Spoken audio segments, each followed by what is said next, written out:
Mathematics first year की book में से एक इंतहाई अहम शॉर्ट क्वेश्चन समझते हैं और ये वो क्वेश्चन है जो बोर्ड इम्तिहान में भी पूछा गया था। तो ये पेपर नंबर 1 का क्वेश्चन नंबर 5 है। तो ये कुछ इस तरीके से है कि डिफ़ाइन अ बाइजेक्टिव फंक्शन, कि आपने बाइजेक्टिव फंक्शन को डिफ़ाइन करना है।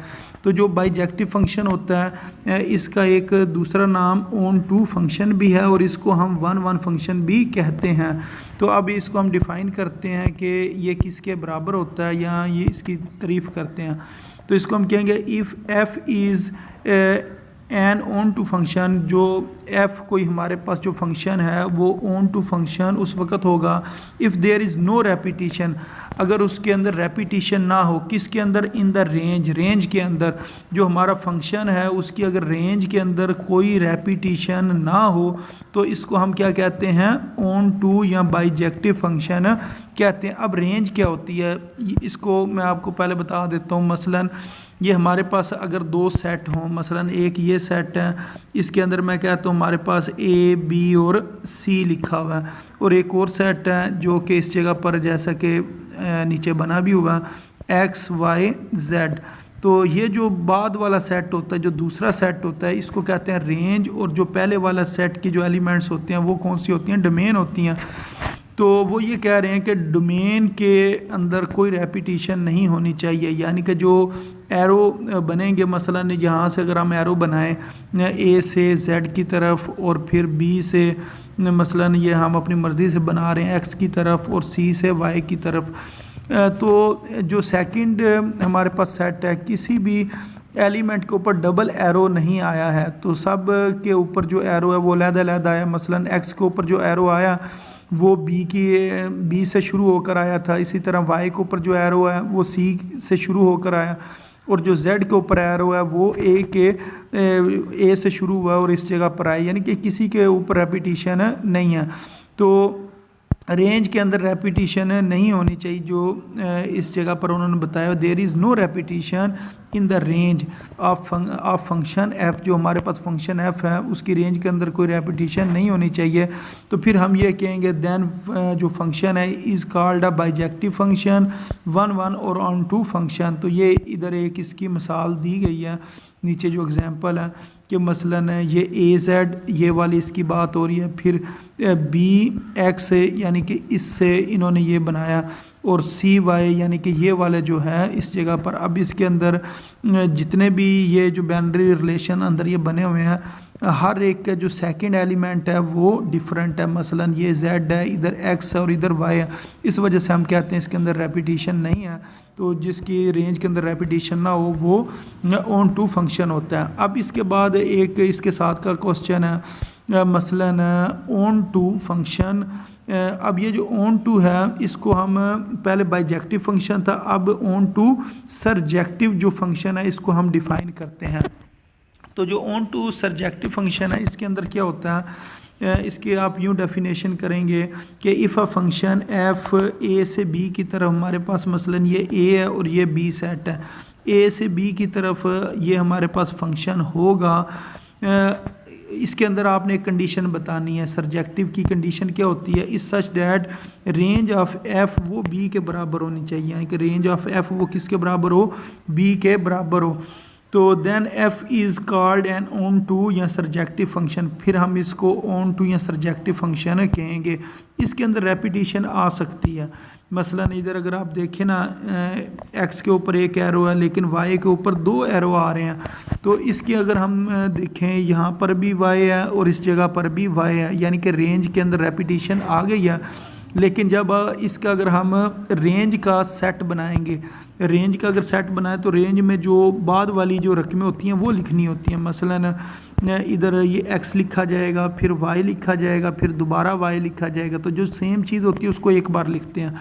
तो जैसा कि ये वाला हमारे पास रेंज ऑफ f किसके बराबर आ गया? x और y के। और ये किसके बराबर है? ये तो b के बराबर है। तो b जो सेट है उसके जो एलिमेंट्स हैं वो कौन कौन से हैं? x और y। इसका मतलब रेंज ऑफ f वो किसके बराबर आ गई? b के बराबर आ गई। तो सरजेक्टिव फंक्शन में ये आपने बात याद रखनी है कि आपने ये कहना है कि रेंज ऑफ एफ वो किसके बराबर होती है, बी के बराबर होती है। इसके अंदर रेपिटेशन आ सकती है, लेकिन जो बाइजेक्टिव फंक्शन है उसके अंदर रेपिटेशन नहीं होती है। फिर उसके बाद है, अब इसके बाद जो इनटू फंक्शन है इसको देखते हैं कि इसको किस तरह डिफ़ाइन करना है। इसके अंदर आप ये कहेंगे कि इफ़ आ फंक्शन, अगर हमारे पास कोई फंक्शन है मसलन ए से बी की तरफ, जैसे कि इस जगह पर है ए से बी की तरफ, इन सच डैट कि वो इस तरह का हो कि जो रेंज ऑफ एफ़ है वो बी के बराबर ना हो, यानी कि जो रेंज ऑफ एफ़ है वो बी का सबसेट हो, तो फिर हम उस फंक्शन को क्या कहेंगे, इनटू फंक्शन कहेंगे। इसके अंदर रेपिटेशन भी आ सकती थी। मसलन अगर इस जगह पर लिखा होता ना ए बी सी और नीचे क्या लिखा होता डी, तो जो डी से अगर कोई एरो निकलता और किसी के ऊपर डबल भी आ जाता, मसलन 1 के ऊपर डबल भी आ जाता या 2 के ऊपर डबल आ जाता, तो फिर भी जो रेंज होनी थी वो बी का सबसेट होनी थी और वो बी के बराबर नहीं होनी थी, कि इसके अंदर रेपिटेशन आ सकती है। ये आपने याद रखना है, जो इनटू फंक्शन होता है इसके अंदर रेपिटेशन रेंज के अंदर आ सकती है। मसलन इस जगह पर फिर एक और ब्रैकेट बनेगी और उसके अंदर आ जाएगा डी और 1 आ जाना था। अब अगर आप देखते कि इस जगह पर भी 1 है और इस जगह पर भी 1 है, तो रेंज के अंदर रेपिटेशन आ सकती है। तो ये आपकी बुक के ऊपर, जो फर्स्ट ईयर की बुक है उसके ऊपर है, इसी तरह से इसकी डेफिनेशन लिखी हुई है, इस वजह से इसके अंदर मैंने रेपिटेशन का जिक्र नहीं किया। लेकिन अगर आप 10th क्लास की बुक देखेंगे उस जगह पर रेपिटेशन का जिक्र होगा। तो अगर आप इतना भी लिख दें तो ये भी ठीक होगा। तो ये आपकी बुक के मुताबिक जो है इसकी डायग्राम बना दी है। तो इसके अंदर आपने यही कहना है कि जो रेंज ऑफ एफ़ है वो बी का सबसेट नहीं होती है, यानी कि वो बी के बराबर नहीं होती, और बी जो रेंज ऑफ एफ़ है वो बी का सबसेट होती है। तो ये वाली कंडीशन दोबारा सुन लें कि जो रेंज ऑफ एफ़ है वो बी के बराबर नहीं होनी चाहिए और जो रेंज है वो बी का सबसेट होनी चाहिए, और इसके अंदर रेपिटेशन हो सकती है, वो लिख लें तो बेहतर, ना भी लिखें तो ठीक है। अब इसके बाद जो हमारे पास एक और फंक्शन है वो है इनटू इंजेक्टिव फंक्शन। जिस तरह आपने पहले बाइजेक्टिव फंक्शन किया, फिर सरजेक्टिव फंक्शन भी किया, अब इनटू इंजेक्टिव फंक्शन। तो इसके अंदर भी आप यही बात करेंगे कि जो रेपिटेशन है वो नहीं होनी चाहिए, और नंबर 2 जो रेंज ऑफ एफ़ है वो बी का सबसेट होनी चाहिए। ये 2 बातें आपने बतानी है। If a function f is an into function and there is no repetition, उसके अंदर कोई भी रेपिटेशन नहीं होनी चाहिए, किसके अंदर जी, उसकी रेंज के अंदर। और नंबर 2 जो रेंज ऑफ एफ़ है वो बी का क्या होना चाहिए, सबसेट होनी चाहिए। तो फिर हम उसको क्या कहते हैं, इंजेक्टिव फंक्शन कहते हैं। जैसे कि इस जगह पर अगर आप देखें तो इस डायग्राम से आपको समझ आ जाएगी कि ए और बी 2 सेट हैं, और जो यहाँ से ए से 1 के ऊपर आ रहा है, बी से 2 के ऊपर एरो आ रहा है, लेकिन ये हमारे पास 3 जो है वो बच गया, लेकिन इनके ऊपर रेपिटेशन नहीं है, यानी कि 1 और 2 के ऊपर कोई रेपिटेशन नहीं है, कोई एरो किसी के ऊपर डबल नहीं आया। तो इस वजह से हम ये कह सकते हैं जो रेंज ऑफ एफ़ है वो 1 और 2 के बराबर है और वो बी का क्या है, सबसेट है।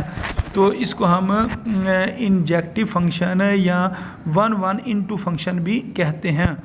उसके बाद आ गया जी फंक्शन की अगर डेफिनेशन आ जाए तो आप कुछ इस तरीके से बताएंगे। अब बाइनरी रिलेशन, ये बाइनरी रिलेशन होता है किसका, एफ़ का, इज़ कॉल्ड फंक्शन। अगर बाइनरी रिलेशन एफ़, उसको हम फंक्शन कहेंगे if there is no repetition in domain, के डोमेन के अंदर रेपिटेशन नहीं होनी चाहिए। तो जो फंक्शन की डेफिनेशन है वो आपने याद रखनी है, उसके अंदर रेपिटेशन नहीं होनी चाहिए, किसके अंदर, डोमेन के अंदर, ये आपने याद रखना। अगर डोमेन के अंदर रेपिटेशन ना हो तो वो फंक्शन होता है और उसको इस तरीके से लिखा जाता है। बाकी जो रेंज होती है उसकी आप वो देखते हैं कि रेंज जो है उसके अंदर रेपिटेशन है या नहीं है। अगर रेपिटेशन ना हो तो वो 1 इनटू फंक्शन और 1 ऑन टू फंक्शन, जिसको आप सरजेक्टिव फंक्शन और इंजेक्टिव फंक्शन कहते हैं, वो फिर बन जाते हैं। तो उम्मीद है आपको इन फंक्शंस की समझ आ गई होगी।